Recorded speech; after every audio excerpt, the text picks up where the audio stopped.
তিলা আতঙ্কিত স্বরে গুনল, তাড়াতাড়ি সোমাতম। আরিব মরচে ধরা তালাটা ঘোরাতে লাগল, কিন্তু তালা খুলছে না। তার হাত কেটে রক্ত বেরোতে শুরু করল।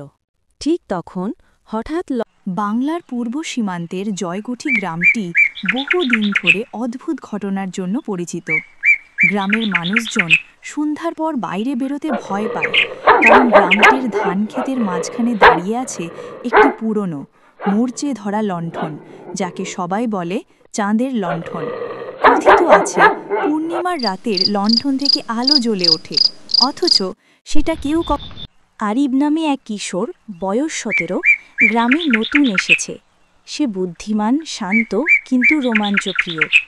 তার শহুরে কৌতূহল গ্রামের মানুষের কুসংস্কারের সঙ্গে মানাতে পারে না।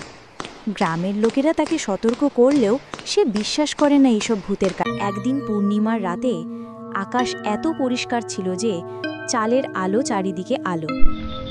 আরিব মাঠের ধারে বসে দূরে তাকিয়েছিল। হঠাৎ সে চোখে পড়ে ধান ক্ষেতের মাঝখানে ওই পুরনো লণ্ঠনটাকে। কিন্তু আজ কিছু আলাদা।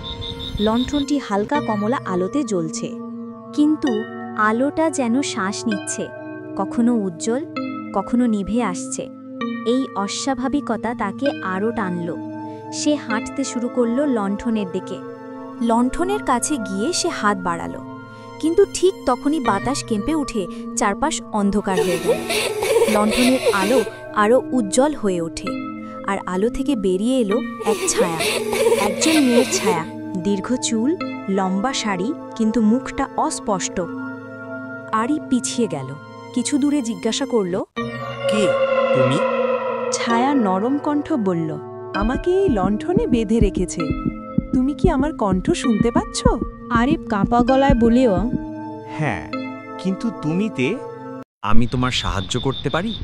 কি করতে হবে?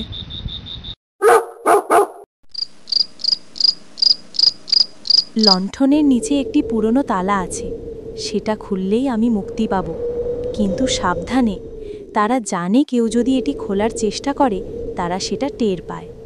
আরিব নিচে হাত দিল, সত্যি শিকল আর মরচে ধরা তালা। সে টানতে গেল, ঠিক তখনই বাতাস সহিংসভাবে বইতে লাগল। ধানক্ষেত দুলে উঠল, যেন কেউ অদৃশ্যভাবে বাধা দিচ্ছে। তিলা আতঙ্কিত স্বরে গুনল, তাড়াতাড়ি সোমাতম। আরিব মরচে ধরা তালাটা ঘোরাতে লাগল, কিন্তু তালা খুলছে না। তার হাত কেটে রক্ত বেরোতে শুরু করল। ঠিক তখন হঠাৎ লণ্ঠনের আলো নিভে গেল, আর পুরো মাঠ অন্ধকার। অন্ধকারের মধ্যে এক ভয়ঙ্কর কণ্ঠ ভেসে এলো। কে আমার বাঁধন ছাড়ানোর চেষ্টা করছে? আরিব অনুভব করল তার কাঁধে ঠান্ডা হাত। সে ঘুরল, কাছে দাঁড়িয়ে আছে এক অমানুষিক কালো ছায়া, চোখ দুটো আগুনের মতো লাল। ছায়াটা বলল, এই আত্মা এখানেই থাকবে, এটাই তার জায়গা। ওকে আমি এখানে বন্দি করে রেখেছি। আরিব প্রাণপণে তালাটি টানতে লাগল। তিলা কাঁদতে কাঁদতে বলল,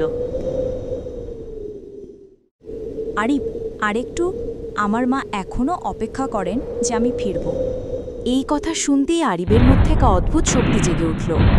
সে তালাটিকে শেষবারের মতো জোরে টান দিল। ট্যাক! তালা ভেঙে গেল।